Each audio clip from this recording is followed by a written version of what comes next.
Non. Pourquoi? Ton nom. Ah, mon nom? Mais oui. Ton nom? Pierre. Ton prénom? Emric. Profession? Aujourd'hui, plus streamer. Et avant, plus youtubeur. Si t'étais un emoji aujourd'hui, ça serait quoi? On va faire l'emoji sourire. Petit chapeau comme ça. Avec un petit chapeau? Ouais, petit chapeau chinois. Ok. T'es prêt pour l'interview? Bah vas-y, hein, le canapé est là. On y va. Donc bienvenue ici. Merci. T'as vu cette transition? Incroyable. C'est grâce à la Banque Postale qu'on est là aujourd'hui, qu'on fait cette interview, et je suis très content parce qu'on va pouvoir revenir sur les moments importants de ta vie. Et notamment, je voulais faire une petite présentation de toi au début pour que tout le monde sache exactement ce que tu fais et qu'on puisse ensuite parler de tout dans le détail. Toi, ta spécialité, c'est Minecraft. Ouais. Qu'est-ce que c'est Minecraft en quelques mots? Les Lego, tout le monde connaît les Lego. Les Lego, ouais, je connais. Ouais, imagine les Lego, mais dans un monde virtuel, c'est Minecraft. C'est-à-dire que c'est... Donc tu te fais pas mal aux pieds quand tu marches dessus? Non, là, c'est bon, ça reste dans l'ordinateur, okay. Tu te ruines pas les pieds, mais c'est plein de petits blocs dans un monde qui est censé représenter un petit peu le monde réel. Okay. Et tu fais ce que tu veux avec les blocs. Et tu as aussi toute la partie où tu vas casser un arbre, ça te donne du bois. Avec ce bois, tu vas pouvoir faire des planches en bois, des escaliers en bois, des portes en bois. Sur la base de la construction. Voilà, exactement. Tu es limité que par ta créativité. Comment tu es fort à Minecraft? Alors, il y a différents niveaux dans Minecraft. Tu vois, il y en a qui sont forts. Il y a une partie PVP, donc un peu plus compétitif. Il y en a qui sont très forts en construction, il y en a qui sont très forts en terraforming, et il y en a qui sont très forts sur plus la partie technique. T'as des notions de courant, d'électricité, de logique, d'électronique, qui font qu'en fait, tu peux créer des machines. D'accord. Donc toi, t'as écouté en techno à l'époque? Voilà, moi j'écoutais en techno. C'était toi, le seul. Et en cours d'info, moi j'aimais bien souder les petits trucs là.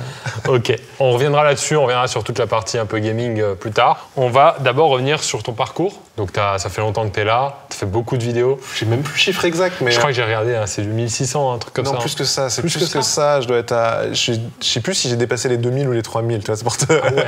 Parce que ça fait... De toute façon, quand tu comptes plus à 1000 près, ah ouais, non, au bout d'un moment, c'est qu'il y en a beaucoup. Ouais. Mais ça fait 7 ans que je fais ça. 7 donc, ans, d'accord. Ouais. Tout début. Le tout début. Tu voulais faire quoi quand t'étais petit? Mon rêve, c'était d'être volcanologue, tu vois. Pourquoi les volcans? T'avais vu un film? Je sais pas, ça me passionnait. J'aimais beaucoup les petits, les bouquins, les livres un peu de science où ils t'expliquaient. Et je sais pas, moi j'aimais regarder ça et j'aimais regarder des photos des volcans. Et une autre passion, et qui s'est traduite par mon métier aujourd'hui, c'est que j'ai adoré les Lego quand j'étais petit. J'étais vraiment très très très fan des Lego. Mais d'ailleurs, t'en fais tout le temps des Lego. Je continue à en faire. Je continue à en faire. Ouais. C'est du coup, je suis un grand enfant maintenant et je continue à faire des petits Lego créateurs. Sympa. T'as fait quoi comme études? Alors, j'ai fait bac S, ensuite j'ai fait de prépa, et ensuite j'ai fait une école d'ingénieur pendant 3 ans. Le premier souvenir qui te revient en classe? Là, comme ça, en y pensant, c'était au collège. J'avais un copain qui était d'origine polonaise et qui était très manuel et qui voulait faire, tu vois, tu parlais de rêve d'enfant, lui, il voulait faire des œuvres d'art, tu sais, en fer forgé. Voilà, c'est ce qu'il voulait faire. Il était ultra manuel. C'est quoi, ces enfants qui... Et il bidouillait tout le temps. Il avait un scalpel et il s'amusait à tailler des crayons. Et il y a eu un accident en cours où le scalpel est passé à travers un doigt. Donc, voilà. Lui non, c'était mon doigt à moi, parce que moi, je m'amusais avec lui. Ok, donc, tu l'as expliqué son truc. J'ai toujours une petite marque, je sais plus dans quel doigt c'est, mais d'une entaille de scalpel. Voilà, ça me revient comme ça. Vous aviez des délires d'enfants dans cette école? Qui est des fois un petit peu dangereux. Plus tard, en tant qu'étudiant, tu as fait prépa. Tu as eu des moments de galère, forcément. Ton pire repas étudiant? En prépa, en fait, comme j'étais en internat la semaine, on avait la cantine le midi et la cantine le soir. Et le soir, je me souviens d'une fois où ils nous avaient servi pizza pâte, je crois. Ensemble? Ensemble. Pas un choix? T'es sûr que c'était pas marqué ça ou ça? Non, c'était une part de pizza avec des pâtes à côté. Et on avait une grosse journée. Et je m'en souviens de ce truc-là parce que t'arrives, t'as faim. En même temps, là, ça te remplit le ventre. Ça te remplit, mais bon, tu sais, c'est les pâtes de la cantine toutes collantes. Et je me souviens que j'avais vu ça et j'avais fait oh là, vivement que ça soit fini, tout ça. T'as fait un vrai boulot d'ingénieur? J'ai travaillé pendant 5 ans. J'étais dev. À la fin, j'étais en train d'être formé pour devenir chef de projet. Et donc, c'était surtout du code, en fait. Après, je suis parti sur YouTube. Et donc, depuis, quand tu pratiques plus, après... Tu sentais déjà que ça devenait un business ou en fait, quand ça va être compliqué financièrement? Quand j'ai commencé YouTube, c'était en 2012. Et j'ai quitté mon travail mi-2013. Donc, j'ai passé quasiment 1 an sur YouTube. Bon, c'était le tout début, c'était les prémices. La monétisation venait juste d'arriver. Mais disons qu'au bout d'un an, quand j'ai quitté mon travail, YouTube, pour moi, était viable économiquement. J'ai attendu que ça le soit pendant 3 mois. Et quand ça l'a été pendant 3 mois, je me suis dit, bon, allez, let's go. J'avais quand même passé des entretiens pour être sûr, éventuellement, pour retrouver du taf. Et j'avais passé 2 entretiens dans lesquels ils me proposaient un travail. Donc je m'étais dit, au pire. Voilà. T'as pas pris d'énormes risques? C'était pas des risques énormes, c'était juste, je me lance. Bon, oui, ça peut se cracher au bout de 2-3 mois. Mais au pire, je retrouve du taf, c'est pas grave. Comment t'as commencé d'ailleurs, justement, à faire YouTube?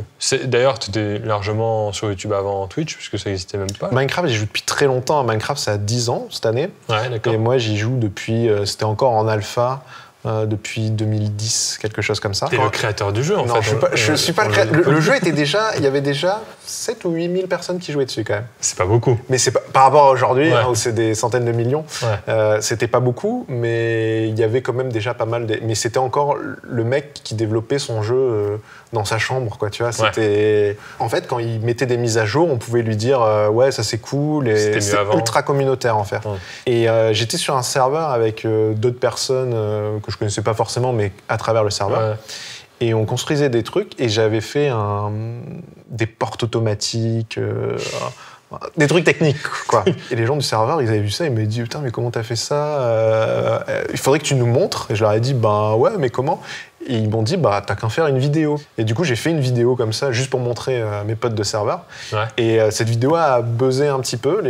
Plusieurs autres personnes l'ont vue qui étaient en dehors du serveur. Et j'ai commencé à faire un peu de vues là-dessus. Les gens en commentaire m'ont dit, tu devrais faire une série. Au début, c'était 500, 600 vues, puis c'est passé à 1000, 1500, 2000. À l'époque, le plus gros youtubeur qui existait sur Minecraft, c'était Fanta.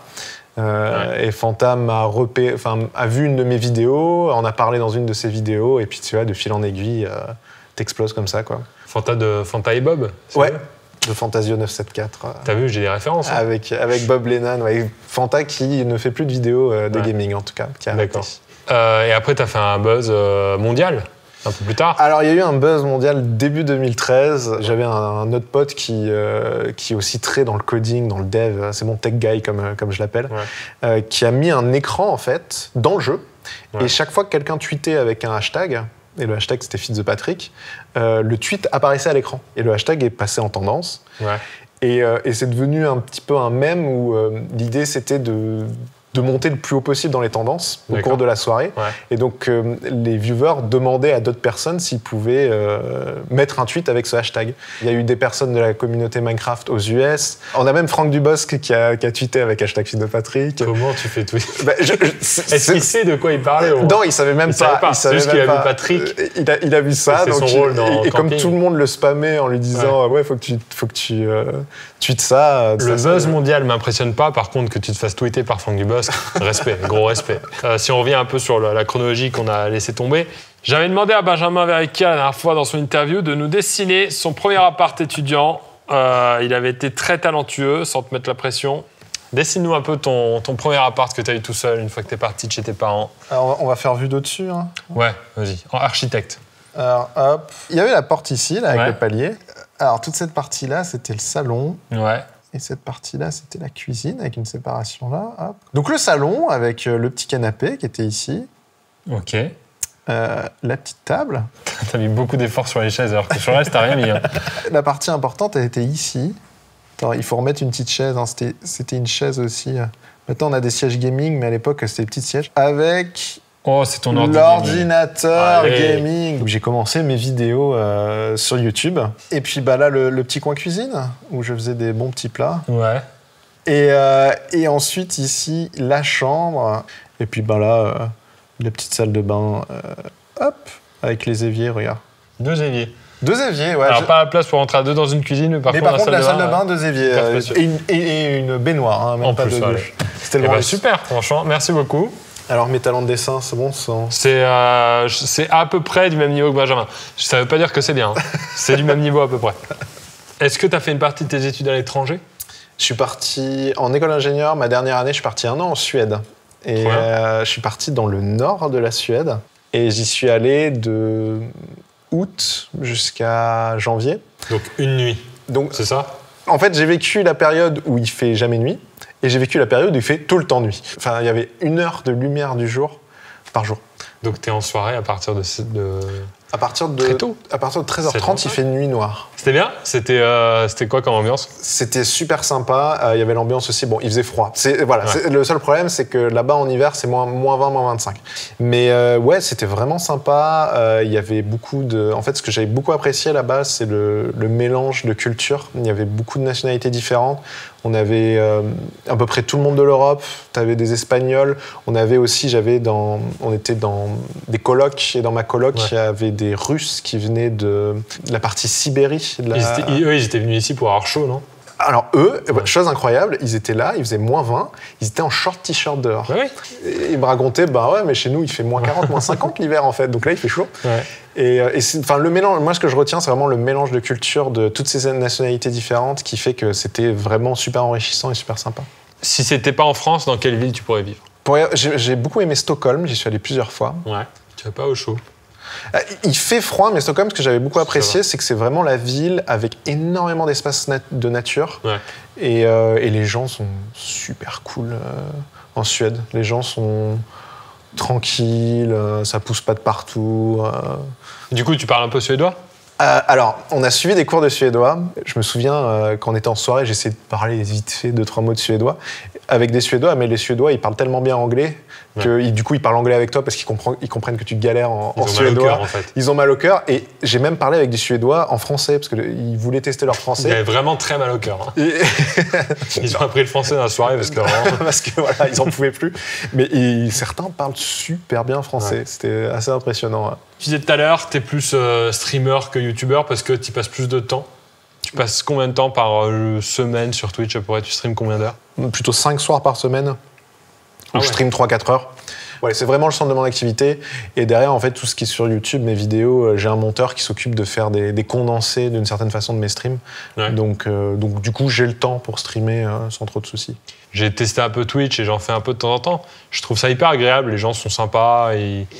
j'aime bien l'ambiance Twitch, notamment par rapport au chat, la commu et tout et j'ai l'impression, c'est pour ça aussi que je pense que je suis parti plus sur le stream aujourd'hui, c'est que j'ai l'impression de retrouver dans la communauté et les outils qu'on a à disposition Twitch ce qu'on avait sur YouTube il y a plusieurs années quand j'ai commencé YouTube, moins complexe que ce qu'on a aujourd'hui.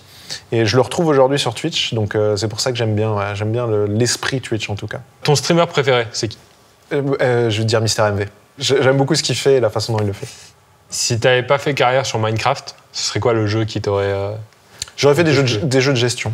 Des jeux de gestion, simulation, gestion... C'est quoi des jeux de gestion? Des jeux de gestion, c'est... Des banques, tu contrôles des banques. Non, par exemple, c'est un jeu où tu lances une colonie sur Mars et tu dois gérer toute ta colonie pour qu'elle... c'est des jeux comme Civilisation aussi, voilà, ce genre de jeu. D'accord. Est-ce qu'il y a une expérience par ta carrière que tu as faite où tu t'es dit c'est fou ce que je suis en train de vivre? La toute première convention que j'ai faite, qui s'appelait Des cubes et des pioches, qui était la première fois qu'ils organisaient une convention que Minecraft. Et moi, c'était ma première convention aussi. À ce moment-là, j'avais déjà... je sais plus, c'était en 2013, je crois, j'avais plus de 100 000 abonnés. Et du coup, tu te retrouves à avoir un chiffre que tu avais, qui était juste des gens qui te suivaient, à le voir de façon réelle et physique, où tu as plein de gens qui viennent te voir, où tu donnes une conférence et tu as 500 personnes dans la salle qui t'écoutent. Plein de choses comme ça qui font que ça donne une dimension plus réelle que juste des chiffres derrière un écran. Et ouais, ça, je m'en souviens. C'est la dernière question. Et en fait, moi, l'an dernier, j'ai fait une interview avec la Banque Postale. Ouais. Et on m'a demandé un jeu de mots avec le terme booster ou boost. J'ai créé un jeu de mots. Comment on appelle un contrôleur dans un train qui contrôle tout le monde très vite et qui fait rire tout le monde? Un boost en train. Donc j'aimerais que tu essayes aussi d'en créer un. Comme ça, instinctivement, Pierre qui booste, n'amasse pas mousse. C'est bien. Voilà. C'est bien. Je sais pas, j'ai pensé Pierre, j'ai pensé voilà, ça me va. Ça m'est venu comme ça et je me suis dit, ouais, ça passe. Bah, merci beaucoup, Aymeric. Merci à toi. On te retrouve sur ta chaîne YouTube, sur ta chaîne Twitch. Sur Instagram, etc. Est-ce qu'il y a un rendez-vous Twitch important dans la semaine, genre un live qu'il ne faut pas rater pour les gens qui te découvrent? Non, parce que généralement, je fais le planning et quand il y a des gros événements, je les pousse. Et vous pouvez aussi retrouver toutes les interviews sur la chaîne de la Banque Postale. On avait Benjamin Verica la dernière fois, et Pierre maintenant, et des nouveaux invités très très bientôt. On ne vous dit pas les noms, mais ce sera très qualitatif. Merci beaucoup. Merci à toi. On se resserre la main comme... Bah ouais. C'est bien, Et ça. salut. À une C'est prochaine. bien, ça.